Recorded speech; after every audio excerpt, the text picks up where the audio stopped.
ചിത്രികൂടി ശ്രീരക്ഷയൂതപോയമ്പ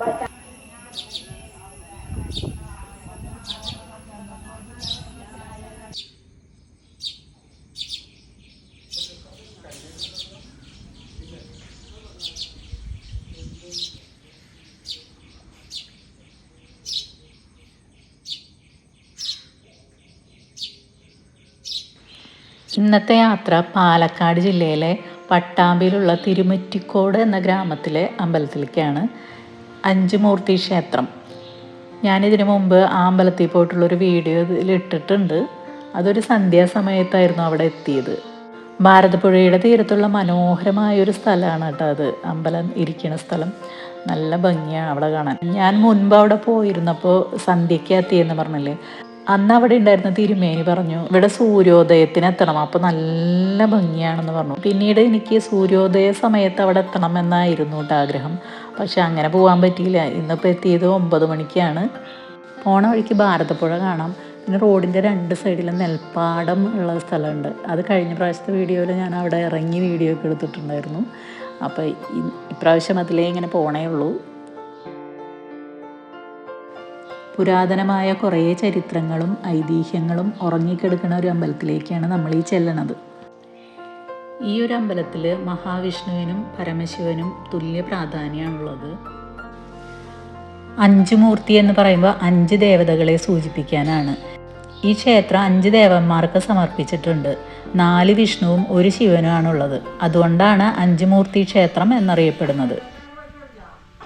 അമ്പലത്തിൻ്റെ തെക്ക് ഭാഗത്തുള്ള വഴി കൂടിയാണ് നമ്മൾ വന്ന് വണ്ടിയൊക്കെ പാർക്ക് ചെയ്യണത്. പിന്നെ ഉള്ളിലേക്ക് കയറുന്നതും തെക്ക് ഭാഗത്തു കൂടിയാണ്.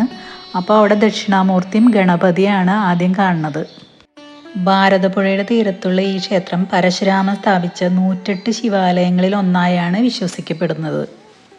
ശ്രീകോവിലിൻ്റെ ഉള്ളിലേക്ക് ഫ്രണ്ടിൽ കൂടെ കിടക്കുമ്പോൾ ഇങ്ങനെ കാല് ഉയർത്തി വെച്ചിട്ട് വേണം കിടക്കാൻ. ചെറിയ വാതിലാണ്. അപ്പോൾ അത് പറ്റാത്തവർക്ക് സൈഡിൽ കൂടെ കിടക്കാൻ പറ്റും. ആദ്യം കാണുന്ന ശ്രീകോവിലിനുള്ളിൽ ശിവപ്രതിഷ്ഠയാണ്. നമ്മൾ അവിടെ തൊഴുത് കഴിഞ്ഞിട്ട് പിന്നെയാണ് മുകളിലേക്ക് കയറുമ്പോഴാണ് വിഷ്ണു പ്രതിഷ്ഠ. ഇവിടുത്തെ പ്രധാന ദേവനായ വിഷ്ണുവിനെ അഭയപ്രദാൻ അല്ലെങ്കിൽ ഉയ്യവന്ത പെരുമാൾ എന്ന പേരിലും അദ്ദേഹത്തിൻ്റെ ഭാര്യ ലക്ഷ്മിയെ പത്മസിനിയായും ആരാധിക്കുന്നു. തമിഴ് വൈഷ്ണവ ഭക്ത കവികളായ ആഴ്വാർമാർ പാടിപ്പുകഴ്ത്തിയ 108 തിരുപ്പതികളിൽ ഒന്നുകൂടിയാണ് ഈ ക്ഷേത്രം. ഇവിടെയുള്ള മഹാവിഷ്ണു പ്രതിഷ്ഠകൾ ദ്വാപരയുഗത്തിൽ പഞ്ചപാണ്ഡവർ നടത്തിയതെന്നാണ് വിശ്വസിക്കുന്നത്. കുന്തിപുത്രന്മാരായ ആദ്യത്തെ 3 പേര്, അതായത് ധർമ്മപുത്രരും ഭീമനും അർജുനനും ഓരോ പ്രതിഷ്ഠകൾ ചെയ്തു. പിന്നെ മാതൃപുത്രന്മാരായ നകുലനും സഹദേവനും കൂടി ഒരു പ്രതിഷ്ഠ ചെയ്തു. അങ്ങനെയാണ് ഇവിടുത്തെ വിഷ്ണു പ്രതിഷ്ഠകളുടെ ഐതിഹ്യം. ഈ 4 വിഷ്ണു പ്രതിഷ്ഠകളിലും ഏറ്റവും പ്രാധാന്യമുള്ളത് അർജുനൻ നടത്തിയ വിഷ്ണു പ്രതിഷ്ഠയ്ക്കാണ്. ആ പ്രതിഷ്ഠയാണ് ശ്രീകോവിലിന് ഉള്ളിലിരിക്കുന്നത്. പിതൃതർപ്പണത്തിന് പ്രസിദ്ധമാണ് ഈ അമ്പലം.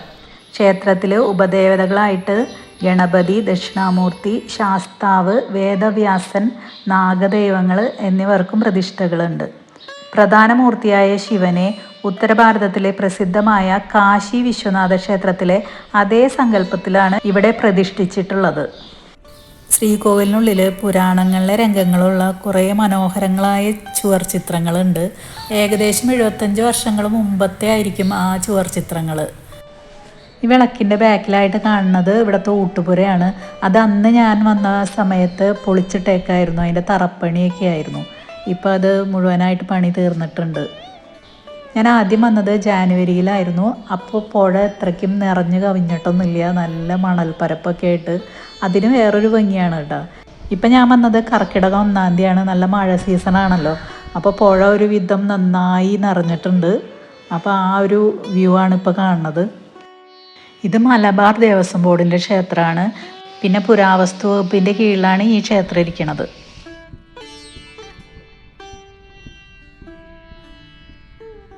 നല്ല വീഡിയോഗ്രാഫിയും ഫോട്ടോഗ്രാഫിയും ഒക്കെ അറിയണവരാണ് ഇങ്ങോട്ട് വന്നതെന്നുണ്ടെങ്കിൽ നല്ല അടിപൊളി വീഡിയോസും ഫോട്ടോസും ഒക്കെ എടുക്കാൻ പറ്റും.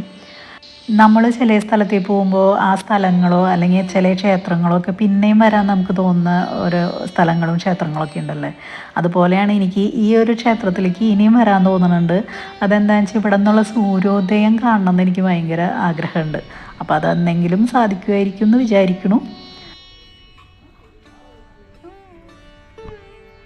ഇവിടെ ഭാരതപ്പുഴയിൽ ചക്രതീർത്ഥം എന്നൊരു സാന്നിധ്യം ഉണ്ട് അത്ര.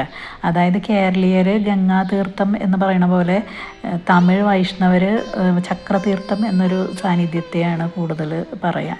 ആ ഒരു സാന്നിധ്യം ഭാരതപ്പുഴയുടെ ഈ ഒരു ഭാഗത്തുണ്ടെന്നാണ് പറയണത്. അതായത് ഭാരതപ്പുഴ കിഴക്ക് നിന്ന് ഒഴുകി വന്നിട്ട് ഈ ക്ഷേത്രത്തിൻ്റെ കിഴക്കേ കൽപ്പടവ് ഭാഗത്തുനിന്ന് പിന്നീട് അത് വടക്കോട്ട് ഒഴുകുകയാണത്രേ. അപ്പം അങ്ങനെ ഒരു ഇതുള്ളത് കാശിയിൽ മാത്രമാണെന്ന്. അപ്പോൾ അങ്ങനെ ഒരു സവിശേഷതയും ഭാരതപ്പുഴയുടെ ഈ ഒരു ഭാഗത്തിനുണ്ട്. അത് ഞാൻ ഞാങ്ങാട്ടിരി അമ്പലത്തിൽ പോയപ്പോൾ അവിടെയുള്ള ഭാരതപ്പുഴേനെ കാണിച്ചപ്പോൾ പറഞ്ഞിട്ടുണ്ട് എന്ന് തോന്നുന്നു. അഞ്ചുമൂർത്തി ക്ഷേത്രത്തിൽ നിന്ന് തൊഴുതിറങ്ങുമ്പോൾ ചേച്ചി പറഞ്ഞു ഇവിടെ അടുത്തൊരു നരസിംഹമൂർത്തി ക്ഷേത്രമുണ്ട്, അപ്പോൾ അവിടേക്ക് പോകാമെന്ന് പറഞ്ഞിട്ട് ഞങ്ങൾ അവിടെയും കൂടി കയറാണ് കേട്ടെന്ന്.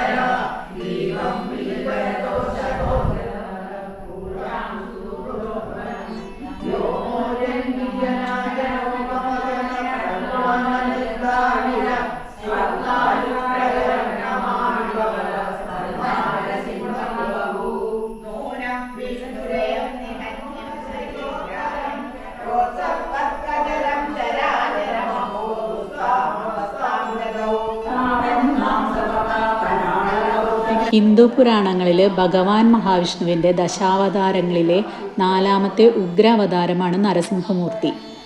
ഭക്തനായ പ്രഹ്ലാദനെ രക്ഷിക്കാനും ദുഷ്ടനായ ഹിരണ്യകശിപുവിനെ കൊല്ലാനുമായി അവതാരമെടുത്തതാണ് നരസിംഹമൂർത്തി. ഉഗ്രമൂർത്തിയായ നരസിംഹമൂർത്തിയെ കണ്ട് സകല ദേവീദേവന്മാരും ഭയന്നു വിറച്ചു. വിഷ്ണുവിൻ്റെ പരമഭക്തനും 5 വയസ്സുള്ള ബാലനുമായ പ്രഹ്ലാദൻ സ്തുതിച്ചതോടെ നരസിംഹമൂർത്തിയുടെ കോപത്തിൽ അല്പം കുറവ് വന്നു. ലക്ഷ്മി സമേതനായി പ്രഹ്ലാദനെ അനുഗ്രഹിച്ചു. ഈ സങ്കല്പമാണ് ലക്ഷ്മി നരസിംഹമൂർത്തി. ഈ അമ്പലത്തിൻ്റെ ചുറ്റുവട്ടം ഭയങ്കര ഭംഗിയായിരുന്നു കേട്ടോ. അമ്പലക്കുളം തന്നെ ഒരു പച്ച കളറ്, അതിൻ്റെ ചുറ്റും ചേമ്പല കൊണ്ട് പച്ച നിറം, പിന്നെ അതിൻ്റെ അപ്പുറത്തായിട്ട് ഒരു വഴി കഴിഞ്ഞിട്ട് പച്ച പാടം, പിന്നെ അമ്പലത്തിൻ്റെ ഫ്രണ്ടിൽ തന്നെ ഒരു പച്ച ആൽമരം. അങ്ങനെ ആകെ മൊത്തം പച്ചയായിരുന്നു, നല്ല ഭംഗിയായിരുന്നു കാണാൻ. തിരുമറ്റിക്കോടുള്ള ഈ 2 അമ്പലങ്ങളും ഇഷ്ടമായി എന്ന് വിചാരിക്കണു. ഇഷ്ടമായ സപ്പോർട്ട് തരണേ.